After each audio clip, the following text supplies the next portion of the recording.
السلام علیکم ورحمۃ اللہ وبرکاتہ۔ دوستو، امید کرتا ہوں کہ آپ خیریت سے ہوں گے انشاءاللہ۔ آج کی اس ویڈیو میں ہم بات کرنے والے ہیں سورۃ الحشر کی ایک بہت ہی پیاری آیت کریمہ کے تعلق سے۔ میرے بھائیو، یہ آیت کریمہ اتنی پیاری ہے جو آپ کی آخرت کو بنا سکتی ہے، آپ کی دنیا کو بنا سکتی ہے۔ اس لیے آپ ہماری ویڈیو کو آخر تک دیکھیں۔ ویڈیو پسند آئے تو ویڈیو کو لائک کریں، شیئر کریں اور ہمارے چینل کو فالو کریں۔ میرے بھائیو، اللہ رب العالمین ہم سے خطاب کرتے ہوئے فرماتا ہے، یا ایھا الذین آمنوا، اے وہ لوگوں جو ایمان لائے ہو، جو ایمان لانے کا دعویٰ کرتے ہو، اتقوا اللہ، اللہ رب العالمین کا ڈر اپنے دلوں کے اندر بٹھا لو، اللہ رب العالمین کا خوف اپنے دلوں کے اندر بٹھا لو۔ وَلْتَنْظُرْ نَفْسٌ مَا قَدَّمَتْ لِغَدٍ، اور تم یہ دیکھو کہ تم نے آنے والے کل کے لیے، قیامت کے لیے، آخرت کے لیے کیا تیاری کی ہے، کیا ساز و سامان تم نے تیار کر کے رکھا ہے۔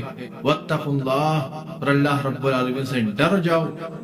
ان اللہ خبیر بما تعملون، یاد رکھو اللہ رب العالمین ہر اس چیز سے باخبر ہے، ہر اس چیز کو جاننے والا ہے جو ہم دن کے اندر چٹیل میدان میں، رات کے اندھیرے میں، تنہائی میں کرتے ہیں۔ سب کو رب العالمین دیکھ رہا ہے، سب کو رب العالمین جانتا ہے۔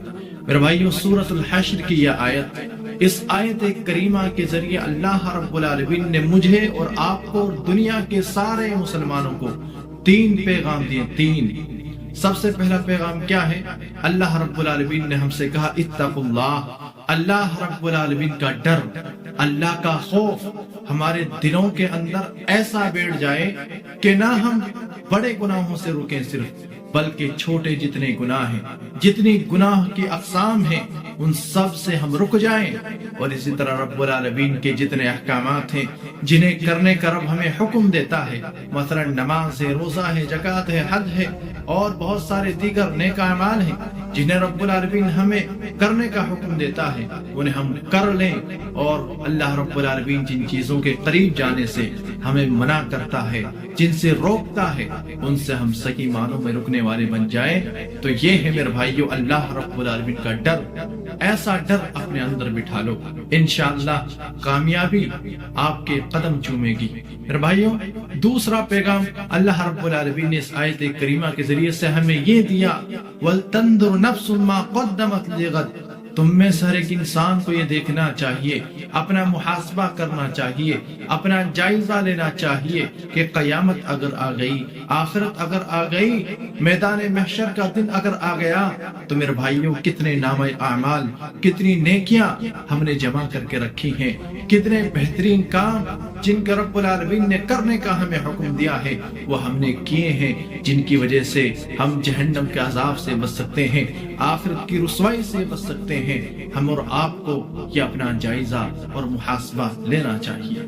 لیکن افسوس کہ میرے بھائیوں، آج ہم اور آپ دنیا کے اندر 60-70 سالہ زندگی کو گزارنے کے لیے بڑی بڑی بلڈنگیں بنا لیتے ہیں، اور ان بلڈنگوں کے اندر ہم گرمی سے بچنے کے لیے اے سی اور کولر کا انتظام ہم کر لیتے ہیں، اور اس طرح سے سردی سے بچنے کے لیے ایک سے ایک بہترین رضائیوں کا، گرم چیزوں کا ہم انتظام کر لیتے ہیں، جبکہ 60-70 سالہ زندگی ہے، فانی ہے، ختم ہونے والی ہے۔ لیکن افسوس میرے بھائیوں، آج ہم اور آپ قیامت، میدان محشر کا دن، وہ جو آخرت کی زندگی ہے جو کبھی فنا نہیں ہو سکتی، کبھی ختم نہیں ہو سکتی، اس کی تیاری ہم اور آپ کچھ نہیں کرتے ہیں، نماز تک ہم سے نہیں پڑھی جاتی ہے۔ میرے بھائیوں، کیا سوال، کیا جواب ہے ہمارے پاس جب رب العالمین ہم سے سوال کرے گا، ان عمرہ فیما افنا، میں نے تمہیں 60-70 سالہ زندگی دی تھی، میں نے تمہیں دنوں رات کے اندر 24 گھنٹے اپنے عبادت کے لیے دیے تھے، کیا تم نے میری عبادت کی تھی؟ کیا تم نے میری بندگی کی تھی؟ کیا جواب ہے میرے بھائیوں، میرے دوستو؟ یقیناً میرے بھائیوں، اگر ایسا ہی حال ہمارا رہا، نماز تک ہم نہ پڑھ پائے، تو یاد رکھو کل قیامت کے دن ہمیں رسوا اور ذلیل ہونا پڑے گا، اور ہمیں جہنم کے عذاب سے کوئی بھی نہیں بچا سکے گا۔ تو میرے بھائیوں، یہ دوسرا پیغام ہے کہ ہم آخرت کے لیے، قیامت کے لیے، جہنم کے عذاب سے بچنے کے لیے اور جنت میں جانے کے لیے ہم اور آپ اللہ رب العالمین کی بندگی کریں، اللہ کا ذکر و اذکار کریں۔